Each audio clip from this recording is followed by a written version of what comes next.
Our next speaker tonight is Democratic candidate for governor, Fred Duval.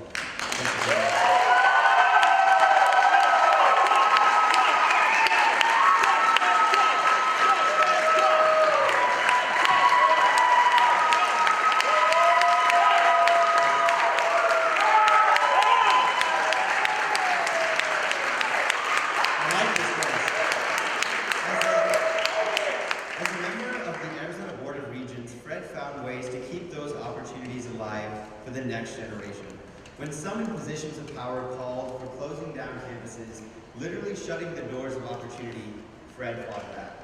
Fred made college more affordable and accessible for Arizona students. Throughout his life, Fred has demonstrated that he can think big, set goals, and accomplish great things in education and business, the keys to our prosperity. Fred doesn't care if it's a Democratic answer or a Republican answer, as long as it's the right answer for Arizona.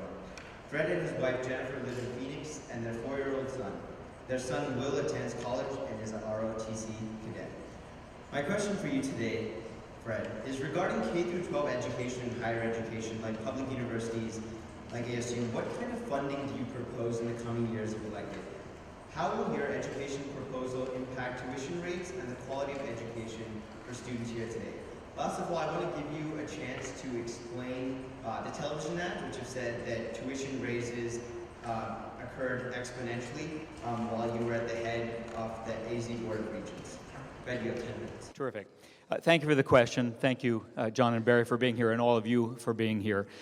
Education is the most important thing we need to do in Arizona. And let me describe what's taken place in our state. And I want to begin just by telling you a story, and then I'll work through the question. I was recently at a town hall, and a woman walked up to me, early 30s, and she said, "I'd like to tell you about my story. I'm a single mom. I've got a couple of kids.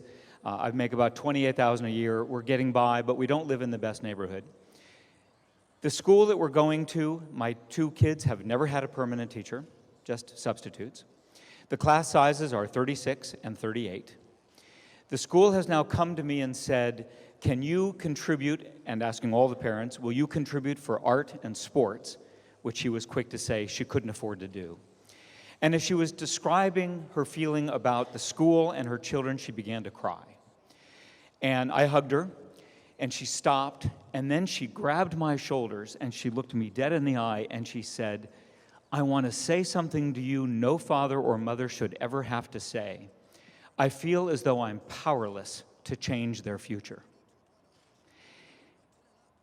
And then she looked at me and she said, but you will have the power to change their future.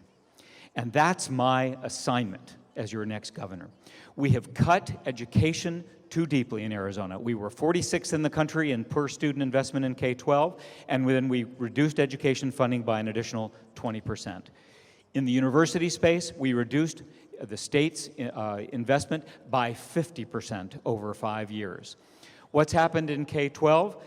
Second largest class sizes in the United States. 1/3 of our teachers leave every 3 years, 50% of our teachers leave every 5 years.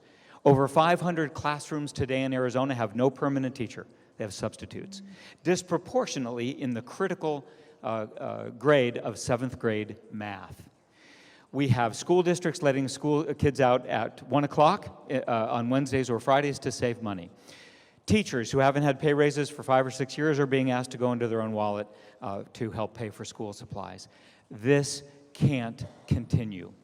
And so let me make it clear, everything else will be on the table except this. When I am governor, I will veto any bill that comes to me that cuts another penny from public education. I will veto it and veto it and veto it.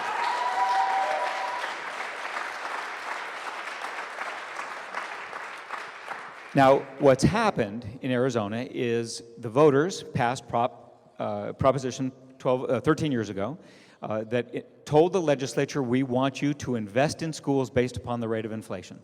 5 years ago, the legislature stopped doing it. School districts sued the legislature, took them to court, and the Supreme Court has now said, you must enforce this proposition. It is the most important thing we must do. We must take the offer that's on the table to settle this case and begin getting dollars back into the classroom. Doug Ducey believes we should delay the case, we should appeal the case, we should find every possible way of not reinvesting in the classroom. He would rather do tax rebates to the richest Arizonans. It is fundamentally the most important difference between us. The cuts to the universities during the 5 years of the recession were the largest in the United States. Just think about that. On a per-student basis, 50%. And yet, 85% roughly of all the costs at the university are the faculty that provide you the course content you need for your degrees. When the universities were cut by over $400 million by the governor and the legislature, we got together immediately and said, we must find every way of balancing the budget and cutting that we possibly can. Some of you may have remembered stories about this. The university, all three universities, the faculty were put on furlough for 3 weeks. We sold off dormitories. We privatized the grounds crews. We found every possible way of saving money. Obviously, no salary increases across the board, found every way of saving money. And then we faced this question: should we close campuses? Should we tell students who had already taken a freshman and sophomore or junior year, your degree program no longer exists? The faculty that are providing you the course content to finish your degree will be dismissed and your program will be closed. We made the decision that is the wrong way to go. And instead what we did is we raised financial aid dramatically faster than tuition went up to assure that net tuition, the average tuition that students paid, did not go up. And then I led the redesign of higher education called aztransfer.com. Any of you used it? Terrific. It was my idea that it is time for us to go to the universities and community colleges and say, the days of two systems are over. We need to put all those courses online, enabling students to go online and take courses from multiple schools at multiple price points at their schedule and get their degree faster and at 1/3 less cost. And that's why today tuition rates are only moving along at the rate of cost of living adjustments, and that will be the case going forward because we have completely redesigned the institutions for long-term sustainability. However, the state, even after the cuts, still invests in the last budget $760 million in our universities. If Doug's proposal for a tax rebate to the millionaires and the abolishment of the income tax and corporate income tax goes through, the universities will suffer deep cuts. And because of the changes that have already occurred, there is not much left to do in the ability of the regents to streamline operations. ASU provides a degree at less cost per student than anyone in the conference and most universities in the United States. It is an efficient producer of degrees.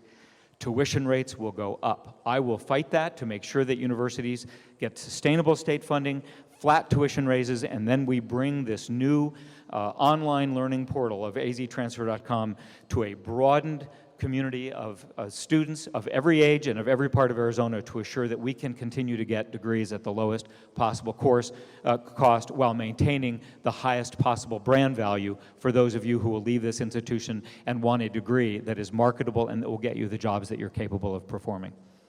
Thank you very much. Thank you, Fred.